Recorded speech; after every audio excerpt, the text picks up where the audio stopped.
Bom dia! Bom dia para você, meu amado, bom dia para você, minha amada. Louvado e engrandecido seja o santo nome do Senhor Jesus Cristo. Estamos aqui mais uma manhã, estamos aqui mais um dia. Eu com você, você comigo, estamos juntos em busca de um só propósito, em busca de uma só salvação, a salvação em Cristo Jesus. Amados, dizer para vocês que é fácil, não, não é fácil. Você viver do Evangelho, você viver a palavra, você viver para Cristo, requer muito comprometimento, amados. É muito, é muito gostoso quando você faz a obra de Deus. Quando você faz a obra de Deus com dignidade, quando você faz a obra de Deus com sinceridade e quando você faz a obra de Deus com alegria. Deus ele te retribui, não por barganha, mas é porque Ele gosta da sua atitude. Então por que você não se levanta hoje? Por que você não se coloca de pé hoje e faz a obra de Deus com alegria? Vai para a rua evangelizar seus parentes, seus amigos, as pessoas que você não conhece. Vai louvar ao Senhor com alegria, entoar o santo nome de Jesus Cristo a todos os lugares. Amado, Deus te deu um dom, não é para ficar guardado. Deus te deu um dom, é para você utilizar esse dom para fazer a obra dele. Deus te deu esse dom, é para você usar, né, para a obra dele. Então por que você fica parado? Por que você tem medo de abrir a sua boca? Por que você tem medo de falar as palavras da verdade, as palavras do Evangelho, as palavras de Jesus? Que Deus hoje nessa manhã, que Deus hoje nesse dia, venha abrir a sua boca espiritual, abrir os seus olhos espirituais, abrir seus ouvidos espirituais, para que você venha fazer a obra dele com alegria e muita paz. Hoje, amados, quinta-feira, hoje sexta-feira, amados, sexta-feira, dia 16 de fevereiro de 2024. Um dia abençoado pelo Senhor, um dia maravilhoso, esplendoroso, um dia lindo na santa paz de Deus. Amados, hoje nós vamos falar do Salmo 23, que diz assim no versículo 4: Ainda que eu andasse pelo vale da sombra da morte, não temeria mal algum, porque tu estás comigo, a tua vara e o teu cajado me consolam. Amados, nos tempos do Antigo Testamento, o cajado, né, ele já era usado em diversos modos como proteção das ovelhas, mas sempre no sentido de protegê-las, mantendo-las unidas e nunca de espancá-las. O instinto, né, gregário, que é o próprio dessa espécie animal, ou seja, a vida de coletividade, demonstra uma união muito íntima deles. Por esse motivo, as igrejas normalmente usam o cajado como símbolos da união de seus membros e até hoje o cajado é uma ferramenta muito utilizada no pastoreio das ovelhas. O cajado, amado, na mão do pastor é como uma extensão do seu braço. Aonde sua mão não alcança, o cajado alcança. O cajado é para proporcionar segurança, apoio, manter os animais unidos nos momentos de curativos, encaminhá-los para a não dispersão, né? Assim, eram essas varas que eram nossos instrumentos, né? São os instrumentos de trabalho dos pastores da antiguidade.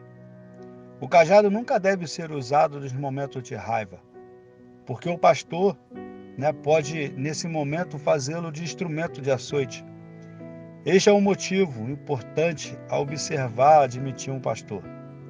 Se o indivíduo for temperamental, compulsível, né, irracível, jamais esse indivíduo está apto para ser admitido para cuidar das ovelhas. O pastor deve usar o cajado somente mediante aos estímulos de fibra do coração. As ovelhas, amados, são animais mansos, né? Sem garras ou chifres, incapazes de se defender. Elas morrem mansamente nos dentes dos lobos e dizem que nem mesmo elas se batem, né? Elas morrem silenciosamente. Essa é a razão porque é preciso hoje que haja pastores que os protejam. Os pastores trazem na mão o cajado, é uma ferramenta usada para a defesa do seu rebanho. E quando tudo está tranquilo, né, as ovelhas pastando, os lobos mantidos à distância pelo pastor, né, ele pode se dedicar a fazer uma outra coisa, né, ficar mais tranquilo. O pastor ele se sente mais tranquilo quando está tudo calmo, sereno. Então, meus amados, o cajado ela é uma vara do pastor, caracteristicamente, né, tendo a extremidade superior curvada em forma de gancho no cercúcio. Ele é usado para tocar nas patas das ovelhas, né, de leve, para que elas tornem o seu caminho, não desviando do mesmo. Em algumas ocasiões, o cajado pode ser usado como arma de defesa, protegendo o rebanho. A ovelha conhecia o pastor pelo cheiro do cajado que se apegava em suas mãos. Sendo assim, ela conhecia o pastor e o seu cajado. Quando segurado pelo lado da curva, né, ele serve de vara para corrigir as ovelhas que se desviam. E quando ele é segurado pelo lado reto, ele serve para socorrer as ovelhas caídas em buracos e precipícios, puxando-o pela curva do cajado. Na atualidade, amor, na atualidade, na novicultura, né, moderna, o cajado tem a função de contenção dos ovinos, proporcionando bem-estar animal, pois o cajado estende o braço do pastor à mesma distância da zona de fuga dos ovinos, cerca de 1,5 m. Ou seja, quando o animal menos espera, o pastor já a conteve, diminuindo o estresse. Por essa razão, a contenção do rebanho ovino jamais deve ser feita com laço ou similares, pois ocasiona grande estresse no rebanho e os animais ficarão mais em riscos. Para facilitar o manejo das ovelhas, além do cajado, é importante o uso de cães pastoreio, que permitem arrebanhar as ovelhas, facilitando o curativo rápido nos próprios pastos, sem a necessidade de levar o animal para o curral. Além disso, diminui gastos energéticos da ovelha com a locomoção, aumentando a produtividade. A técnica de utilizar o cajado na mão e o cão pastoreio já é usada em vários países de tradição, né, como Austrália, Nova Zelândia e outros países na Europa. Essa ferramenta facilita o manejo e diminui o estresse das ovelhas. No Brasil, o cão pastoreio foi introduzido há poucos anos, aproximadamente uns 25 anos por aí.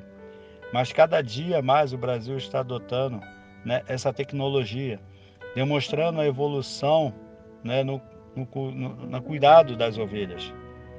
A grande vantagem do cão do pastoreio, amado, é que com ele, né, a grande facilidade aprende a aplicar em toda a domiciliedade do animal. Outra vantagem é que o cão, além de ser mais ligeiro do que o homem, né, ele ainda dispõe de maior facilidade para enfrentar animais ferozes e até mesmo indivíduos maldosos com a intenção de roubo ou de furto desses animais. Amados, acima de ser um privilégio, é uma honra para o obreiro ter um rebanho confiado a ele. É sempre bom, né, que o obreiro entenda que ele não é um mero mordomo, mas alguém que tem conta a prestar ao dono do rebanho. Sua obrigação com o rebanho do Senhor é de alguém que há de dar conta de uma a uma no dia da sua prestação de conta. Lá em Hebreus 13, né, capítulo 3, lá em Hebreus 13, do verso 3 e 7, 17, né, Paulo, o apóstolo do Senhor, foi enfático ao recomendar aos pastores: olhai, pois, por vós, e por todo o rebanho, sobre o que o Espírito Santo vos constituiu bispos, para apacentardes a igreja de Deus, que ele resgatou com seu próprio sangue. Porque eu sei isto, que depois da minha partida entrarão no meio de vós lobos cruéis, que não perdoarão o rebanho, e que dentre vós mesmo se levantarão homens que falarão coisas perversas, para atraírem os discípulos após si.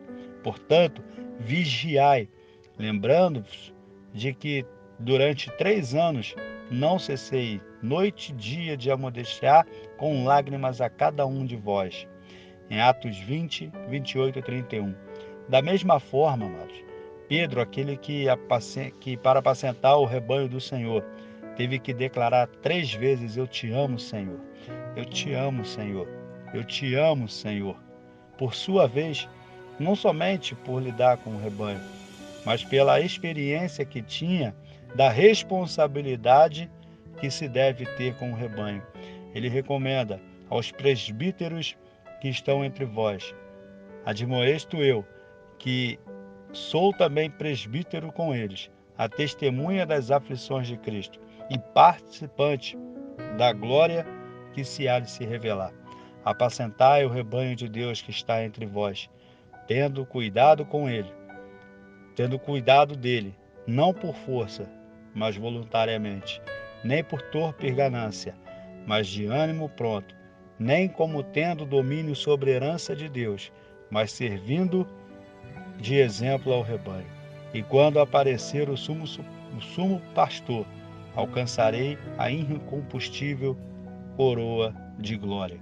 Está lá em 1 Pedro, capítulo 1, verso 5. Apacenta o rebanho, amados. Você tem um cajado na mão, você tem um rebanho na sua mão.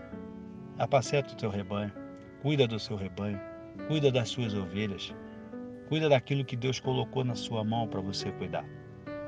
Seja paciente, tolerante, ensine, mostre o caminho, repreenda se for capaz. Se for possível, repreenda. Nós temos que amar e nós temos que exortar. É tudo no seu tempo. Mas se Deus constituiu um rebanho na sua mão para você cuidar, cuide dessas ovelhas. Essas ovelhas precisam de cuidado. Que Deus te abençoe, amado. Que Deus te abençoe, meu amado. Em nome de Jesus. Amém.